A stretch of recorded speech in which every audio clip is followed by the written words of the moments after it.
बिस्मिल्लाहिर्रहमानिर्रहीम। अस्सलाम वालेकुम माय यूट्यूब फैमिली, कैसे हैं आप सब। मैं हूं तैयबा और आप देख रहे हैं किचन ऑन है।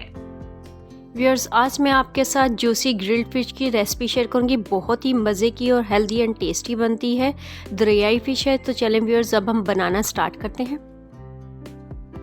मछली को मैरिनेट करने के लिए यहाँ पर मैं अजवाइन डाल रही हूँ, कुटी हुई लाल मिर्च, पिसी हुई काली मिर्च, नमक हस्बे ज़रूरत, ऑयल मैरिनेट करने के लिए डालूँगी और फिर मछली के जायके को इन्हेंस करने के लिए एक नींबू का रस डालकर अच्छे तरीके से तमाम मसाले मछली पर लगा दूंगी और 30 मिनट के लिए इसको फ्रीज़र में रख दूंगी। 30 मिनट बाद इसको ग्रिल पैन में ग्रिल करूंगी।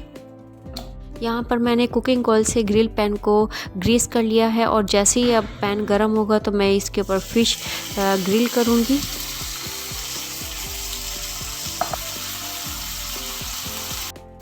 आप एक साइड को पकाना है, 3 मिनट तक दूसरी साइड पकाएंगे। आप इसको पलट देंगे।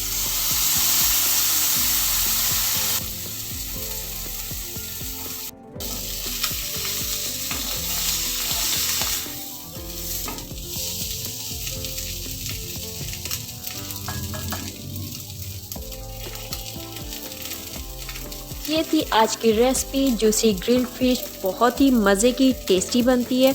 अगर आपको रेसिपी अच्छी लगी है तो थम्स अप करें, लाइक करें, शेयर करें। नेक्स्ट वीडियो में फिर मिलेंगे, तब तक के लिए अल्लाह हाफिज़।